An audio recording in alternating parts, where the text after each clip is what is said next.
முனைவராக இருப்பவர், நிறைய வாசிப்பு பழக்கமுடையவர், ஆய்வு செய்து கொண்டிருக்கிறார்.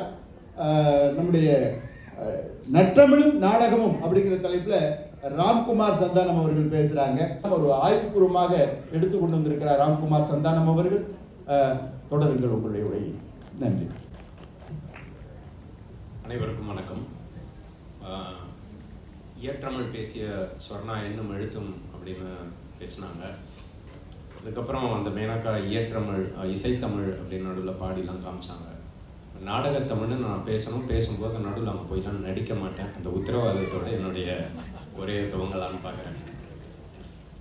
ஒரு நாடகம் எப்படி இருக்கணும் அப்படின்னா அதனுடைய அடிச்சொல் நடிப்பது நாடகமாயிற்று அப்படின்னு தான் அறிஞர் சொல்றாங்க.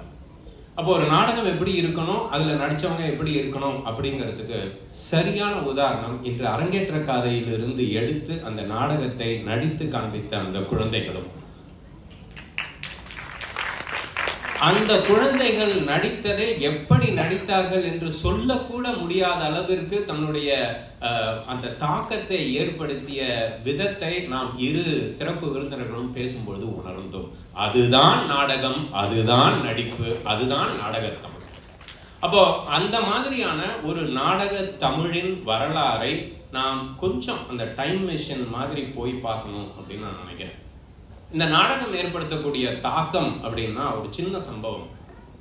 ஹரிச்சந்திரன் நாடகம் போட்டாங்க ஒரு காலத்துல.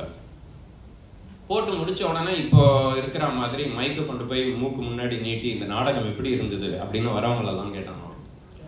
முதல்ல ஒருத்தரை கேட்கும்போது அவர் சொன்னாராம், வீட்டில தான் அழுதுட்டே இருக்கும் அப்படின்னா இங்கேயும் வந்து 3 மணி நேரம் அழ வச்சுட்டாங்கப்பா அப்படின்னாராம்.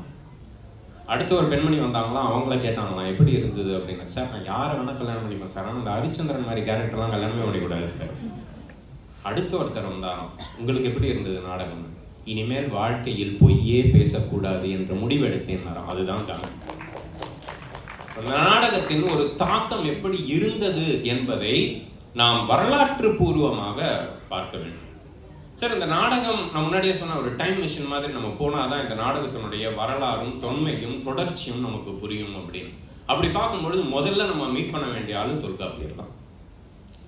தொல்காப்பியமே தொகுக்கப்பட்ட நூல் தான். ஏன்னா தொல்காப்பியர் சொல்லக்கூடிய நிறைய சூத்திரங்கள் என்மனார் புலவர் அப்படின்னு நிறைய சொல்லிட்டு, அதாவது என்று சொன்னார்கள். அப்போ அதுக்கும் முன்னாடி நாடக வழக்கினுன்ற சொல்லோட நாடகம் இருந்திருக்கு அப்படின்னா தமிழ் எவ்வளவு பழமை வாய்ந்தது, பெருமை வாய்ந்தது என்று நமக்கு புரியும்.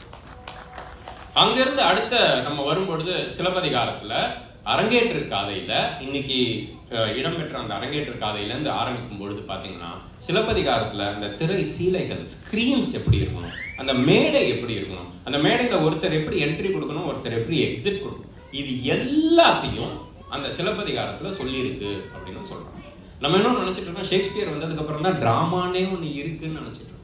ஆனா 2ஆம் நூற்றாண்டில் எழுதப்பட்ட சிலப்பதிகாரத்திலே இது அத்தனையும் இருக்குன்னு அடியாருக்கு நல்லார் கிட்டத்தட்ட 10 நூற்றாண்டுக்கு அப்புறம் விளக்க உரை எழுதின அடியாருக்கு நல்லார் சொல்றார், 24 வகை நடிப்புகள் இருக்கு, நவரசத்தையும் சேர்த்து அது எல்லாத்துக்கும் ஃப்ரேம்வொர்க் கூட சிலப்பதிகாரத்துல இருக்குன்னு சொல்றோம்.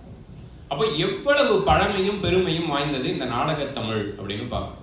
அதுக்கப்புறம் நம்ம சங்ககால பாடல்கள் அப்படின்னு வரும் பொழுது பார்த்தா நிறைய சங்ககால பாடல்கள் கலித்தொகையில நாடக அம்சங்களோடய அந்த பாடல்கள்லாம் எழுதியிருக்கு அப்படிங்கிறாங்க.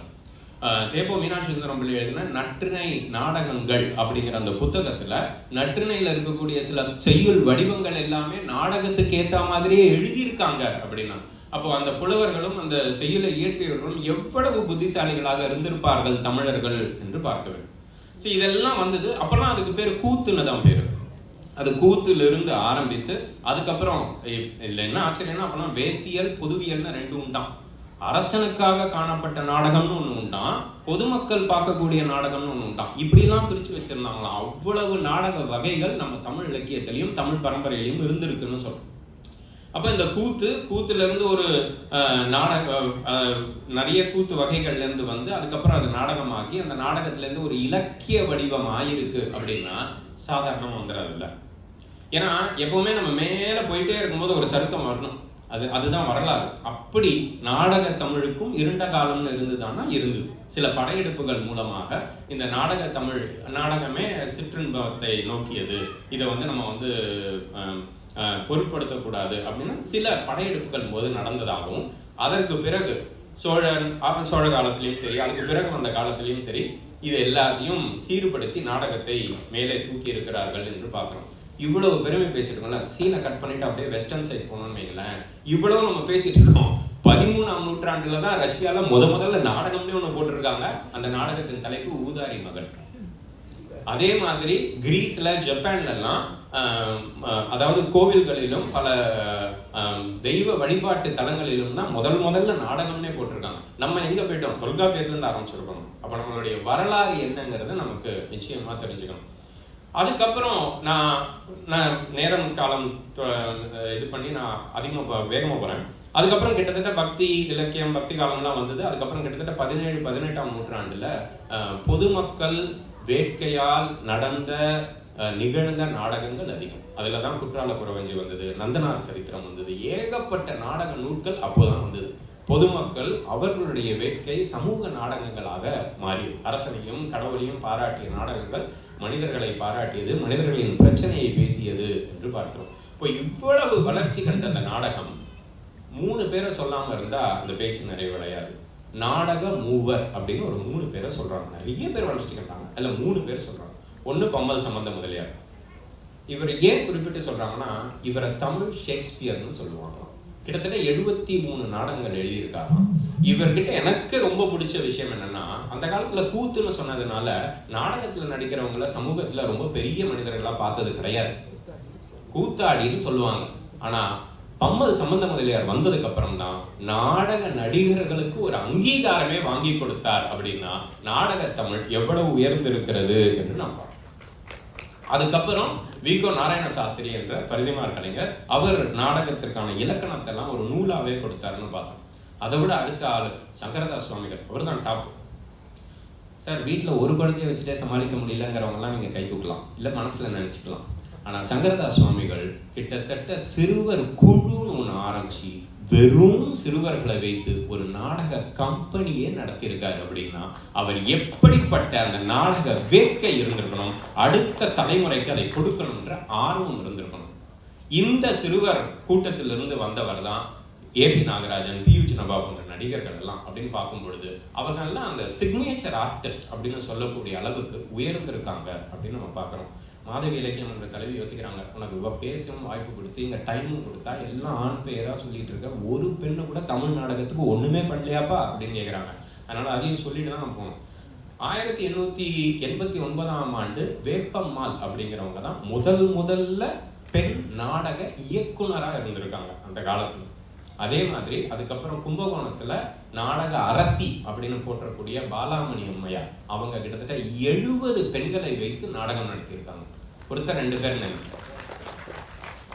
நம்ம சிறப்பு விருந்தினர் சொன்ன மாதிரி அவங்க எல்லாம் அப்பவே ஒத்துமையா இருந்திருக்காங்க. சார் 70 பெண்மணிகள் சார். அப்ப அதனுடைய நீட்சி தான் இந்த மாதவி இலக்கிய மன்றமா நான் பார்க்கிறேன். வாழ்த்துக்கள். அப்போ அப்பேற்பட்ட ஆண்களும் பெண்களும் நிறைய படித்தவர்களும் அறிஞர்களும் போற்றி பாதுகாத்து வளர்த்த நாடக தமிழை நாம் அடுத்த தலைமுறையினருக்கு, எனக்கு முன்னாடி பேசின சொன்னவங்க சொன்னாங்க, நமக்கு இருக்கிற மிகப்பெரிய கடப்பாடு 2 இருக்கிறது. ஒன்று, தமிழின் பெருமையையும் தொன்மையையும் தொடர்ந்து எடுத்துக்கொண்டு போக வேண்டும். முக்கியமாக இந்த 3 தமிழையும், ஏன்னா உலகத்துல எத்தனையோ மொழி இருக்கு, யாருமே 4, 5 பிரிச்சுக்கல. தமிழ் மட்டும்தான் 3 வகைப்படுத்தி தொகைப்படுத்தி அழகா பேசியிருக்காங்க. அதனால இந்த 3 தமிழையும் அடுத்த தலைமுறையினருக்கு நாம் கொண்டு செலுத்த வேண்டிய கட்டாயம் இருக்கிறது என்று சொல்லி ஒரே ஒரு கோரிக்கையோடு என் சொற்களை நிறைவு செய்கிறேன். இனிமே நாடகம்னு எங்கேயாவது இருந்தா தயவு செஞ்சு டிக்கெட் வாங்கி போய் பாருங்க. ஏன்னா திரையில வரக்கூடிய ஒரு லைக்குக்கு இங்க இருக்கக்கூடிய நிஜ மனிதர்களின் கைத்தட்டல் ஈடாகாது என்று சொல்லி நல்ல வாய்ப்புக்கு நன்றி கூறி நிறைவு பெறுகிறேன். நன்றி, வணக்கம். மிக அருமையான ஒரு ஆய்வுபூர்வமா சொல்லியிருக்காரு.